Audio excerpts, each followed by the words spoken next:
വിശുദ്ധ മരിയ ഫൗസ്തീനായുടെ യേശു ദർശനങ്ങൾ.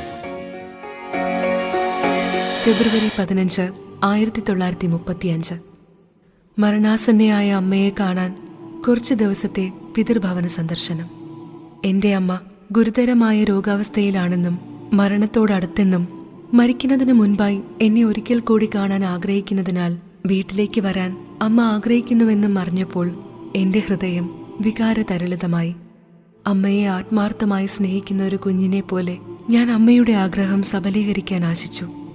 എന്നാൽ ഈ ആഗ്രഹം ദൈവത്തിന് വിട്ടുകൊടുത്തുകൊണ്ട് അവിടുത്തെ തിരുമനസ്സിന് പൂർണ്ണമായും കീഴ്പ്പെട്ടു.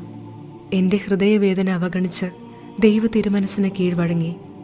എൻ്റെ നാമധേയ തിരുനാൾ ദിവസം രാവിലെ ഫെബ്രുവരി 15 മദർ സുപ്പീരിയർ എൻ്റെ വീട്ടിൽ നിന്നുള്ള 2ാമത്തെ എഴുത്ത് എനിക്ക് തന്നുകൊണ്ട് എൻ്റെ പിതൃഭവനത്തിൽ പോയി മരണാസന്നയായ അമ്മയുടെ അപേക്ഷയും ആഗ്രഹവും നിറവേറ്റുവാനുള്ള അനുമതി എനിക്ക് തന്നു. ഉടനെ തന്നെ യാത്രയ്ക്ക് ആവശ്യമായ ഒരുക്കങ്ങൾ ആരംഭിച്ചു. വൈകിട്ട് വിൽനൂസ് വിട്ടു. രോഗിയായ അമ്മയ്ക്ക് വേണ്ടി രാത്രി മുഴുവൻ പ്രാർത്ഥിച്ചു. സഹനത്തിൻ്റെ യോഗ്യത അല്പം പോലും നഷ്ടപ്പെടുത്താതിരിക്കാനുള്ള കൃപ അമ്മയ്ക്ക് ലഭിക്കാനായി ഞാൻ ദൈവത്തോട് അപേക്ഷിച്ചു. എൻ്റെ സഹയാത്രക്കാർ വളരെ അനുകമ്പയുള്ളവരായിരുന്നു. മരിയൻ സൊഡാലിറ്റിയിൽ അംഗങ്ങളായ ധാരാളം സ്ത്രീകൾ എൻ്റെ കൂടെ കമ്പാർട്ട്മെന്റിലുണ്ടായിരുന്നു. അതിലൊരാൾ വളരെ സഹിക്കുന്നതായും ആത്മാവിൽ വലിയ പോരാട്ടം നടക്കുന്നതായും ഞാൻ മനസ്സിലാക്കി. ആ ആത്മാവിന് വേണ്ടി അരൂപിയിൽ ഞാൻ പ്രാർത്ഥിക്കാൻ തുടങ്ങി.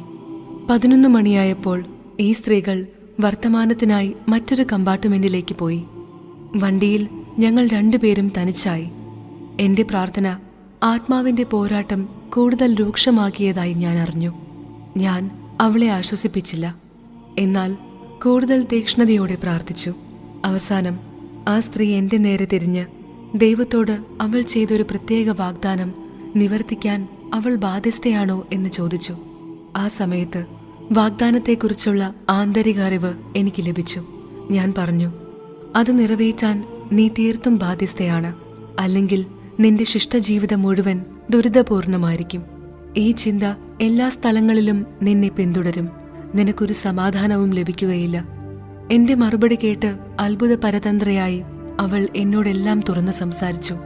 അവളൊരു സ്കൂൾ അധ്യാപികയായിരുന്നു. പരീക്ഷയ്ക്ക് ഒരുങ്ങിക്കൊണ്ടിരുന്നപ്പോൾ അവൾ ദൈവത്തോട് ഇപ്രകാരം വാഗ്ദാനം ചെയ്തു: പരീക്ഷയിൽ നല്ല വിജയം ലഭിച്ചാൽ ദൈവ ശുശ്രൂഷയ്ക്ക് തന്നെ പൂർണ്ണമായി സമർപ്പിക്കാം, അതായത് ഒരു സന്യാസ സമൂഹത്തിൽ പ്രവേശിക്കാം. അവൾ പരീക്ഷയിൽ ഉന്നത വിജയം നേടി. അവൾ പറഞ്ഞു, എന്നാൽ ഞാൻ ലോകത്തിന്റെ വ്യഗ്രതയിൽപ്പെട്ടപ്പോൾ മഠത്തിൽ ചേരാനുള്ള താല്പര്യം എനിക്ക് നഷ്ടപ്പെട്ടു. എങ്കിലും എന്റെ മനസാക്ഷിയിൽ എനിക്കൊരു സമാധാനവും ലഭിച്ചില്ല. എല്ലാ വിനോദങ്ങളുടെ നടുവിലും ഞാൻ ദുഃഖിതയായിരുന്നു. ദീർഘമായ സംഭാഷണത്തിനു ശേഷം അവൾക്ക് പൂർണ്ണമായ മാറ്റം വന്നു. മഠത്തിൽ ചേരാനുള്ള നടപടികൾ ഉടനെ തന്നെ ആരംഭിക്കുമെന്ന് അവൾ എന്നോട് പറഞ്ഞു. അവൾക്കു വേണ്ടി പ്രാർത്ഥിക്കണമെന്ന് അവൾ ആവശ്യപ്പെട്ടു. ദൈവം തന്റെ കൃപ ഉദാരമായും അവളിൽ വർഷിക്കുമെന്ന് ഞാൻ മനസ്സിലാക്കി.